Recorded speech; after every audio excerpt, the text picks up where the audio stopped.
রাজনৈতিক দল হিসাবে আওয়ামী লীগের কার্যক্রম নিষিদ্ধ করা হলো এবং আইন পাশ করা হলো, সেখানে গিয়ে দেখলাম যে বিরোধী দলের নেতার সুরটা একটু নরম। জামাতে ইসলাম সবসময় আওয়ামী লীগের একটা সহযোগী হিসেবে ছিলেন এবং যতবার আওয়ামী লীগকে এস্টাবলিশ করা দরকার ছিল জামাত ইসলামে এস্টাবলিশ করেছেন। প্রশ্ন হচ্ছে যে শেখ হাসিনাকে ফেরত আনার বিষয়ে ভারতের পররাষ্ট্র মন্ত্রণালয় বলেছে যে এটি তাদের বিচারিক প্রক্রিয়ার অংশ এবং ভারত যদি শেষ পর্যন্ত আইনগত জটিলতার দোহাই দিয়ে হাসিনাকে না ফেরায় তবে বাংলাদেশ সরকারের জন্য কূটনৈতিক আইনগত পরবর্তী পদক্ষেপ কি হওয়া উচিত, এটা এজাজ করে আপনার কাছে এই প্রশ্নটা থাকলো। না দেখেন, এক্সট্রাডিশন চুক্তি তো অবশ্যই আছে। অতীতেও বাংলাদেশের সঙ্গে অনেক আসামিদের আনা নেওয়া হয়েছে। এই ক্ষেত্রে শেখ হাসিনাকে নিয়ে ইন্ডিয়ার কি স্ট্যান্ড সেটা ইন্ডিয়া ভালো বলতে পারবে। তবে বাংলাদেশের সার্বভৌম দেশ হিসেবে এখানের বিচারের রায় অনুযায়ী উনি একজন কনভিক্টেড পারসন। বাংলাদেশ আইনগতভাবে তাকে চাইতেই পারে, ওনাকে এখন চাইবে কি হবে কি সিদ্ধান্ত বিএনপি না তার বিষয়ে কি চাওয়া হয়েছে, কথা বলা হয়েছে, এটাও একটা ডিপ্লোম্যাটিক আর্গুমেন্ট নেগোসিয়েশনের মধ্যে থাকবে এবং একই সাথে আমাদের অনেক চাওয়া পাওয়া আছে ভারতের সাথে, সেগুলোও নেগোসিয়েশনের মধ্যে থাকবে। কিন্তু এই শেখ হাসিনাকে ফেরত আনা আরেকটা পয়েন্ট ইন দ্য নেগোসিয়েশন। এখন ডিপ্লোমেসিতে কি হয়, এটা তো it's all matter of interest. এখন শেখ হাসিনাকে না এনে যদি গঙ্গা চুক্তি বা অন্য পানির ইস্যু এবং অন্যান্য আরও ইস্যু যদি আদায় করা যায়, তাহলে না হয় আমি হলে বলতাম যে ঠিক আছে, দুদিন পরে আর একটু জোরে প্রেস করব। আর যদি এখন যদি দেখি যে কোনো কিছুই হচ্ছে না, ভারত তার আগের চরিত্রের মধ্যেই আছে, তাহলে তাকে চাপে ফেলার জন্য আমি আওয়ামী লীগকে ফেরত আনতেই পারি। কিন্তু ইন্টারেস্টিং ব্যাপার হলো যে আওয়ামী লীগ নিষিদ্ধকরণের ব্যাপারে ইন্টারিম সরকারের আমলে যখন দেখলাম যে জামাতের যে তোড়জোড় ছিল বা এখন বর্তমানে বিরোধী দলে যাদের তোড়জোড় ছিল যে আওয়ামী লীগকে নিষিদ্ধ করতে হবে, একই সাথে জাতীয় পার্টিও নিষিদ্ধ করতে হবে, সেখানে বিএনপির স্ট্যান্ড ছিল যে বিএনপি কোনো রাজনৈতিক দলকে নিষিদ্ধকরণের পক্ষে না, এটা জনগণ সিদ্ধান্ত নেবে।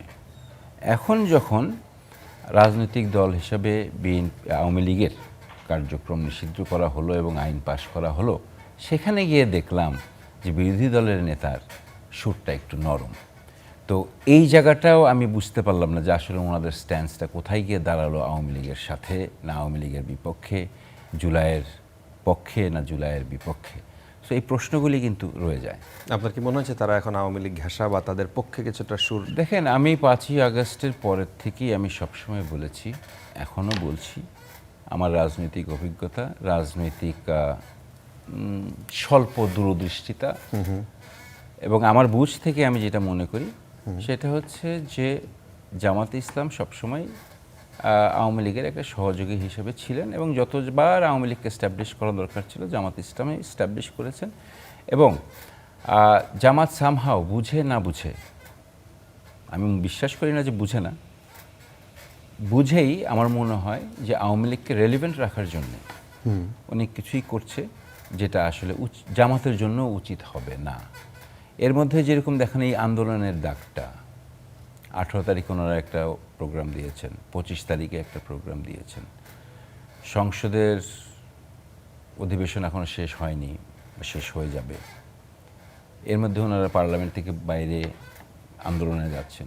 এটা না আমাকে 91-এর কথা মনে করিয়ে দেয় যে ইলেকশনে বিরোধী দল আসার পরেই শেখ হাসিনা বলেছিল যে একদিনের জন্য শান্তিতে থাকতে দিব না, তারপরে বয়কটের পর বয়কট পার্লামেন্ট এবং 91 থেকে 96-এ প্রায় বোধহয় 274 দিন না 300 দিনের মতো আপনার হরতাল, অসহযোগ আন্দোলন ইত্যাদি ইত্যাদি ইত্যাদি। সেই তখন বিএনপি নেতৃত্ব দিচ্ছেন বেগম খালেদা জিয়া প্রথমবার এবং প্রেসিডেন্টস ফর্ম থেকে ডেমোক্রেটিক ফর্ম, প্রাইম মিনিস্টার ফর্মে আসছেন। বিএনপিও অভিজ্ঞ না সেই 91।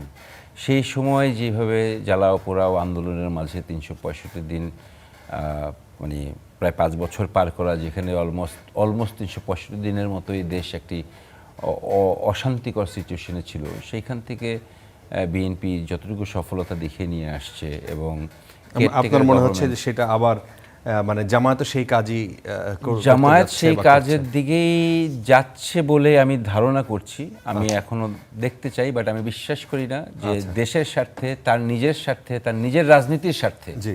যে জামাত এই কাজটা করবে, বা তার এই কাজটার মাধ্যমে বাংলাদেশের রাজনীতিতে আওয়ামী লীগকে আবার রেলিভেন্ট।